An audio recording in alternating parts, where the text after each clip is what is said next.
한 주간의 HR 관련 소식을 전달해드리는 주간 인사 노무 뉴스입니다. 뉴스의 자세한 소식은 영상 아래 HR 아카데미 홈페이지 링크에서 첨부 파일을 통해 확인하실 수 있습니다. 11월 넷째 주 주간 인사 노무 뉴스 첫 번째 소식입니다.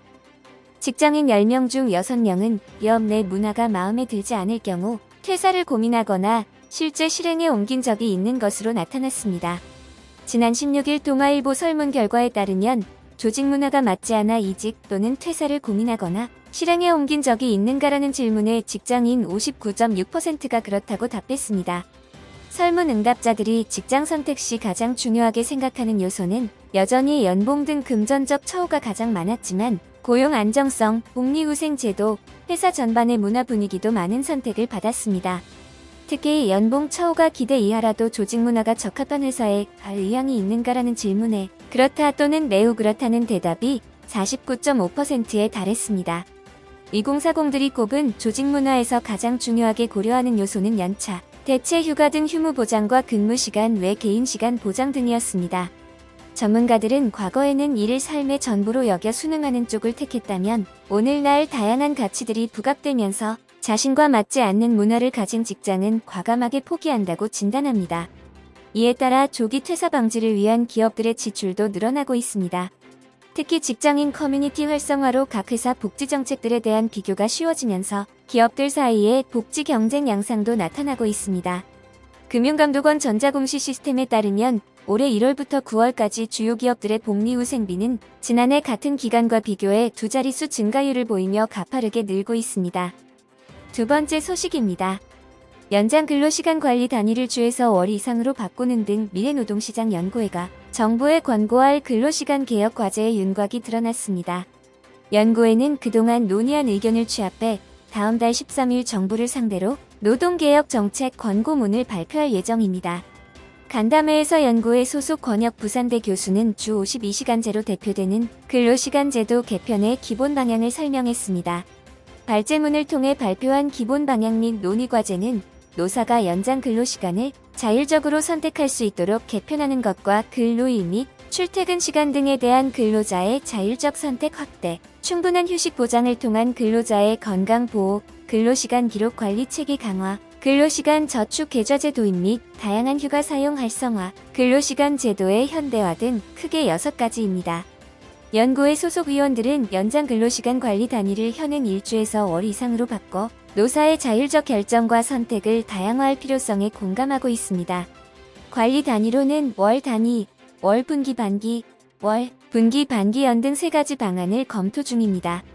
권 교수는 관리 단위가 길어질 경우 특정 시기 장시간 연속 근로의 가능성이 존재한다며 이에 대한 제도적 보완 방안도 함께 논의 중이라고 설명했습니다.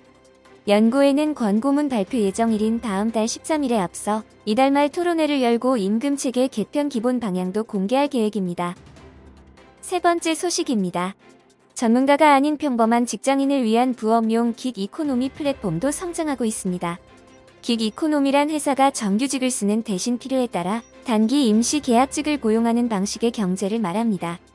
배달 대리운전 같은 코로나 생계형 위주였던 긱 이코노미 트렌드가 최근 컨설팅 전문직 등으로 옮겨가고 있습니다.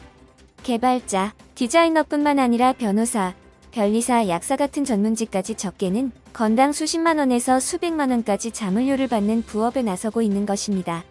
IT 업계 관계자는 긱 이코노미가 성숙하면서 배달 같은 저숙련 노동에서 지식형 서비스로 분야가 확대되고 있다며 불황기를 맞아 정규직 고용을 꺼리는 기업들의 수요가 늘어날 것이라고 말했습니다.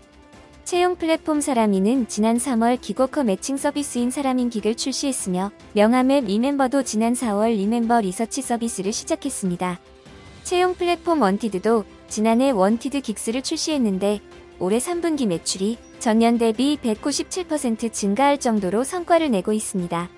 채용 업체들이 일제히 전문가 매칭 서비스에 뛰어드는 것은 수익성이 높기 때문입니다. 전문가가 수행하는 단기 프로젝트는 통상적인 정규직 채용에 비해 건당 비용이 상당합니다.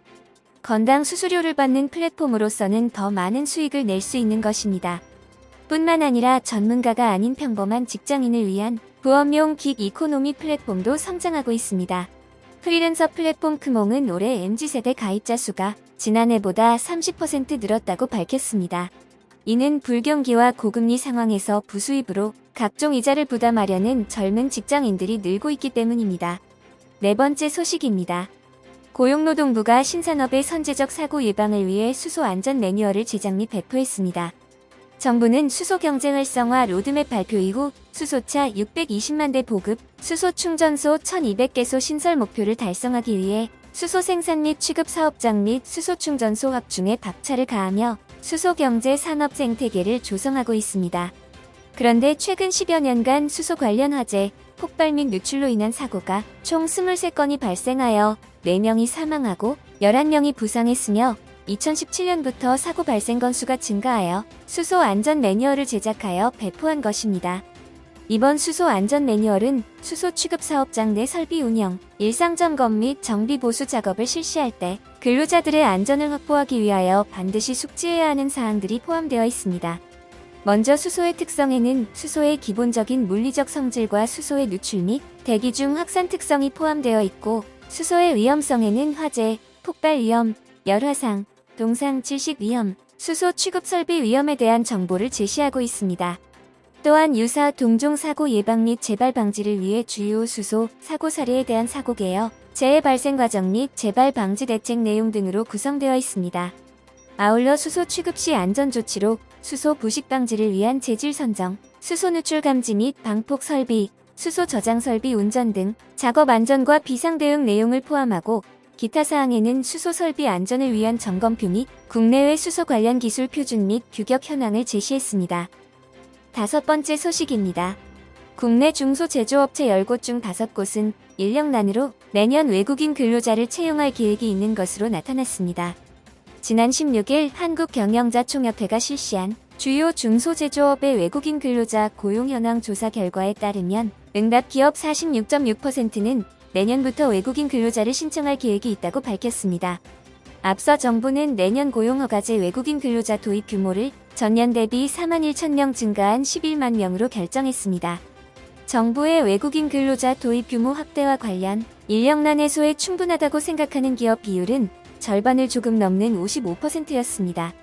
응답 기업 40.1%는 더 확대해야 한다고 말했고, 부작용으로 축소해야 한다는 기업 비율은 4.9%에 그쳤습니다. 업종별로는 자동차 부품업, 조선업, 호리산업 순으로 외국인 근로자 도입 규모를 확대해야 한다고 봤습니다. 외국인 근로자 임금 수준을 묻는 말에는 가장 많은 50.2%가 월 250만원 이상 300만원 미만이라고 답했습니다.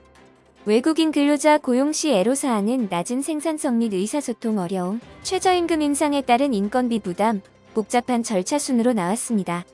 원활한 외국인 근로자 활용 방안은 외국인 근로자 체류기간 연장이라는 응답이 68.7%로 가장 많았습니다.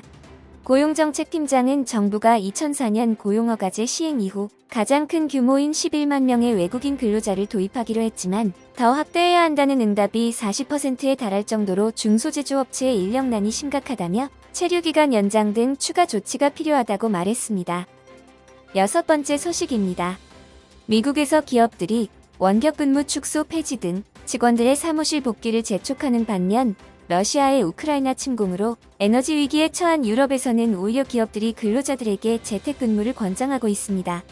현지 시간으로 16일 미 월스트리트 저널에 따르면 주세페 살라 이탈리아 밀라노 시장은 그간 공무원들을 사무실로 복귀시키려 했지만 치솟는 에너지 요금을 줄이기 위해 재택근무를 더하라고 요청하고 있습니다. 민간 부문에서도 이 같은 움직임은 마찬가지입니다. 이탈리아 최대 통신사인 텔레콤 이탈리아는 대부분의 근로자가 의무적으로 매주 금요일에 재택근무를 할 수 있도록 하는 협상을 노조와 진행 중입니다. 반면 오히려 근로자들도 같은 이유로 재택근무를 반기지 않고 있습니다. 이탈리아 최대 노조인 노동총연맹의 플로린도 올리베로 위원장은 재택근무하는 사람들은 실제로는 고용주가 부담해야 하는 에너지 요금을 떠안고 있다며, 고용주들이 편리할 대로 재택근무를 이용하는 것은 갈등을 일으킬 수 있다고 지적했습니다. 일부 회사는 재택근무하는 근로자들에게 금전적 인센티브를 주고 있습니다. 에어프랑스는 재택근무 일일당 추가 4유로씩을 더 주고 있으며, 프랑스의 공공부문 근로자들은 재택근무 일일당 2.5유로씩을 더 받고 있습니다. 다른 측면에서 보면 재택근무는 돈을 절약해주기도 합니다. 마리아노 코르소 밀라노 공과대학교 연구소장은 평균적으로 근로자들은 재택근무를 통해 통근 비용 1,000유로를 아낀다며 기업은 직원 1인당 약 500유로를 절약한다고 설명했습니다. 이번 주 주간 인사 노무 뉴스는 여기까지입니다. 다음 주도 유익한 소식으로 찾아뵙겠습니다. 감사합니다.